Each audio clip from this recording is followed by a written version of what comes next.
Welcome to the Think Self-Publishing Podcast, where we talk all things self-publishing, making money online, and reaching your goals.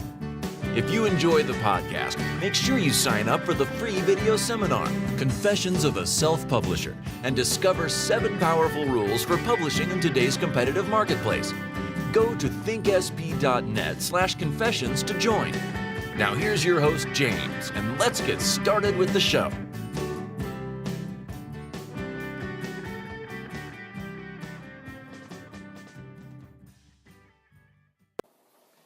Welcome to the Think Self-Publishing Podcast, Episode 7. In this episode, we will be discussing the benefits of starting a self-publishing business. So this topic of starting a self-publishing business is a really good one because there's a lot that can be said about it, because there are a lot of benefits to starting this type of business where you're publishing your own books and making money from that. So to keep the podcast short, I'm going to discuss 3 benefits to starting a self-publishing business. So these benefits are in no particular order, and they are all equally beneficial. All right, so let's get started. The first benefit, in my opinion, to starting a self-publishing business is the fact that starting this type of business has a very minimal investment. Okay, so a self-publishing business essentially is an internet business, right? So there are aspects of the business that aren't entirely online, such as selling like print books. But overall, most of your transactions will occur online, and all the work you'll be doing will be online. So technically, a self-publishing business is an internet business. So the first benefit that you get from starting a self-publishing business comes from the fact that you're starting a internet business. So the main benefit to an internet business, and the reason people try to start internet businesses, is because there's low startup costs. So the first benefit to starting a self-publishing business is the investment that you need to get started is very small. So I recommend people to, when they're getting started with self-publishing, they should have, in my opinion, $3,000 to $6,000 to get started, right? So if you have this amount of money, $3,000 to $6,000, you have a very, very good chance at being successful with what you're doing. Okay, and the reason I say $3,000 to $6,000 is because if you take $3,000 to $6,000 and you invest that entirely in books, right? So basically, you're going to spend all of the money on outsourcing and paying people to make books for you, and also to make covers for your books. Usually, in my opinion, what I found is that a $3,000 to $6,000 investment will yield at a minimum about $1,000 to $1,500 per month in income from book sales. Okay, so $1,000 a month after you invest, like, let's say $3,000 or $4,000, it's pretty good, because once you're making $1,000 a month from your self-publishing business, the business will be kind of self-sustaining, right? So what I mean by self-sustaining is you won't need any more outside money to invest in the business to grow the business. Okay. Now, if you want to be aggressive, you can continue to put more of your own money into it to produce more books and make more money over time. But realistically, if you're making anywhere from $1,000 to $1,500 a month from your self-publishing business, if you took that money and spent that money entirely on producing more books, you'll be able to create anywhere from, let's say, 3 to 5 books per week with $1,000 a month. Okay, and if you can continue to publish 3 to 5 books per week and stay consistent with that, you'll see your income grow over time, most likely. If you keep, there's things you have to do, like keeping the quality, like controlling the quality and things like that. But overall, if you can make $1,000 a month from self-publishing, that's enough money to reinvest back into the business to then keep it going.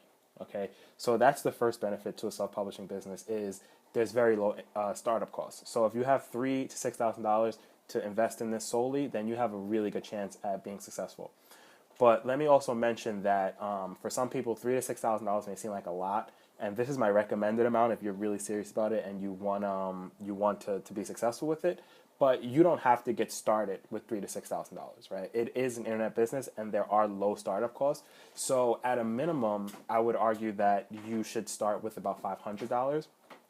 because now I recommend that you start with $3,000 to $6,000. But if you want to get started with much less, then at a minimum you should start with 500.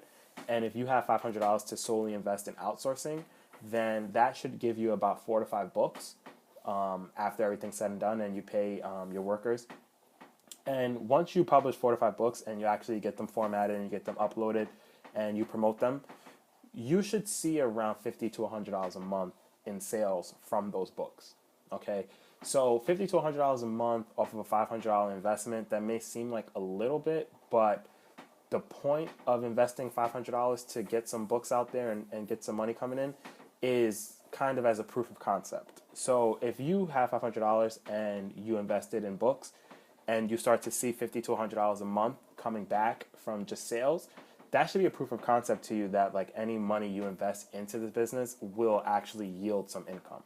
Okay, so that should kind of get you motivated that okay, this works and I should put more money into this so that I can make more money each month.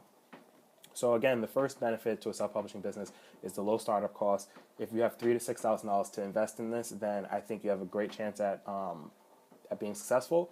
I think that a $3,000 to $6,000 investment should yield about $1,000 to $1,500 a month in income, and these are obviously very conservative and realistic numbers. And if you don't have $3,000 to $6,000, you can start with $500 just to get a couple books out there and prove to yourself that this works and you can make money with this. So the second benefit to a self-publishing business is it's a great way to start making money on your own by harnessing the power of Amazon. Okay, so I heard a statistic one time that Amazon as a website, Amazon.com, gets about 1 billion people per day as visitors. Okay, now personally, I don't think that that's true. I don't think Amazon gets 1 billion people going to it every day, but I do think it probably gets around 100 to 200 million people per day going to it. Okay, now regardless of whether it's 1 billion people going to Amazon every day or 200 million or 100 million, this is a lot of people going to a website. Okay, and these people aren't going to Amazon looking for pictures or blog posts or a way to waste time. Like, they're looking for things to buy. Okay, and being able to tap into this traffic is a huge benefit, right? Because of the marketing aspect. Okay, so when you're trying to sell something on Amazon, whether that's like a product that you have or that's books that you're creating yourself, okay, the biggest benefit and possibly one of the most important benefits to a self-publishing business is that you get to tap into the power of Amazon as a marketplace. Okay, and one of the hardest parts when starting a business, right, especially an online business, is getting traffic. So for example, if you make a website, like an online store, once the website's finished, the store's not going to get any traffic, right? No one's going to go to your website unless you go out and market and get people to come to it, okay? And nowadays, the internet is very noisy. There's a lot of content being created. And getting people to your website in the beginning, like if you made a store, it's going to be really hard, right? But, right, if you start a self-publishing business on Amazon, right, you start creating your own books and putting them on Amazon, you're going to tap into all these people, right, 100 million, 200 million people that go to Amazon every day, okay? And you're not going to necessarily have to market your business, right? Because by putting your stuff on Amazon, Amazon kind of does the work for you because it already gets so many people coming and looking for things to buy, okay? So you're not going to have to worry about marketing, right, in the beginning, which marketing is probably one of the hardest parts of starting a business, right? So the fact that you can start a self-publishing business and you can start putting books on Amazon and selling books on Amazon, and you don't have to market those books, right, and you'll still get sales, that's a very, very big benefit, okay? And as you continue to be consistent with self-publishing and you're publishing the same amount of books each week and you're controlling the quality and you're building a bigger library of books, you're going to see your sales start to increase, okay? So that's the second benefit of starting a self-publishing business, is you get access to these millions and millions of people that go to Amazon every day looking for things to buy, and you're not going to have to necessarily do so much marketing on your own. Now, when you do start a self-publishing business, if you get into the details, there is some marketing you have to do, like promotions that you have to do, like basically inside of Amazon, And you also have to do some, well, you don't have to do email marketing, but you should do some email marketing. But these things are basically free.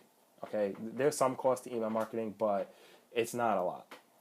And these things, compared to what you would have to do if you started an online store, right, as a business, what you have to do on a self-publishing business is very minimal, right? Overall, you don't have to do so much marketing, and that's definitely the second benefit to starting a self-publishing business. All right. So let's get to the final benefit of starting a self-publishing business. The last benefit, in my opinion, and remember, these aren't in any order, they're all equally beneficial, but the last benefit, in my opinion, with a self-publishing business is the income that you make from this business. It's fairly passive and it's pretty consistent. Okay. So when I say that the income you make from self-publishing is fairly passive, what that means is there's going to be a significant amount of work that you have to put in when you're first getting started to get those royalties coming in and to start to see sales. Okay. So you're going to have to put in a good amount of effort when you're first starting to start making money. Okay. And after you have the money come in and you're making consistent sales, when you want to grow your income with this, you pretty much have to publish more books. Okay. And so the process of publishing books, it's not a passive process. There's steps you have to take. There's work you have to do, right, every week to publish your books. Okay. So when you're starting this type of a business, there's going to be work. And if you want to grow your income, there's going to be work. But here's the benefit of self-publishing. Once you get your income to a level that you're comfortable with and you're happy with that income, like let's say you reach your goal, the amount of work you have to put in to maintain your income is very, very minimal. Okay. So in my experience, to just maintain the level of money you're making with self-publishing on Amazon, you probably have to put in anywhere from 3 to 5 hours a week of work. Okay. So in my opinion, if you have a business that's making you a certain amount of money per month and you're only putting in, let's say, 3 to 5 hours of work per week to sustain that money, I would argue that's a fairly passive business, because it's not truly passive because you're still putting in some work, but it's fairly passive in the sense of the amount of work you're putting in is not that much. Okay. So 3 to 5 hours a week of work just to keep the money coming in, that's, in my opinion, fairly passive, and that's not that much work. Okay. Now you should understand that to grow your income, okay, it's going to take a lot of work and it's not passive at all. Right. But the benefit to self-publishing is that the work that you have to put in is to grow the business. Okay. It's not to sustain or maintain the business. Okay. So once you're making a certain amount of money, it's fairly passive in the sense of there's not that much work you have to put in. Okay. So in my opinion, that's the third benefit. And just to recap the benefits of self-publishing, so you remember, the first benefit is there's low startup costs, right? So with a self-publishing business, there's very low startup costs because you're essentially starting an internet business. Okay. I recommend that you have $3,000 to $6,000 to get started to have the highest chance at success. But if you don't have that much, it's okay. You can start with $500, right? And $500 isn't that much money, right? Like most people can find $500 to get started. Okay, and $500 will prove to you that this is definitely a realistic way to make money, and you'll hopefully be motivated to put more money into it to try and reach, whatever income goal you may have with self-publishing. Okay, so that's the first benefit is low startup costs because you're starting an internet business. The second benefit of a self-publishing business is you get access to Amazon and you get access to all the traffic that goes to Amazon. Okay, so when you start your self-publishing business on Amazon, you don't have to worry so much about marketing, which is a very, very hard task when starting a business. Okay, so the second benefit is you start a self-publishing business, you don't have to worry about marketing. All you have to worry about is getting those books out there and controlling the quality. Okay, and you'll see your income grow as you stay consistent and publish more books, not from so much of your marketing and how effective you are at marketing. Okay, so that's the second benefit. And the third benefit is the income that you make from self-publishing is fairly passive. Okay, so a self-publishing business, all of your effort is going to be in getting started, and growing your income. Okay, the effort is not going to be in maintaining the income. Okay, when you get to that point when you want to just maintain what you're making and you want to coast, then the amount of work you have to put in is not even close to the amount of work that you would put in to grow the income. Okay, so when you're at that point when you want to maintain, You only have to put in, let's say, 3 to 5 hours of work. Okay, so those are my top 3 benefits to self-publishing, and I recommend that you listen to the other podcast episodes if you want more information. If you enjoyed the podcast and you found some value in it, then I recommend that you go to thinksp.net/confessions, okay, and you sign up to get the free video seminar, Confessions of a Self-Publisher, where I talk about 7 rules that I've learned over the last 2 to 3 years of publishing that I think will really improve your chances with self-publishing, especially if you haven't gotten started yet. So go to thinksp.net/confessions to get Confessions of a Self-Publisher, and stay tuned for more episodes.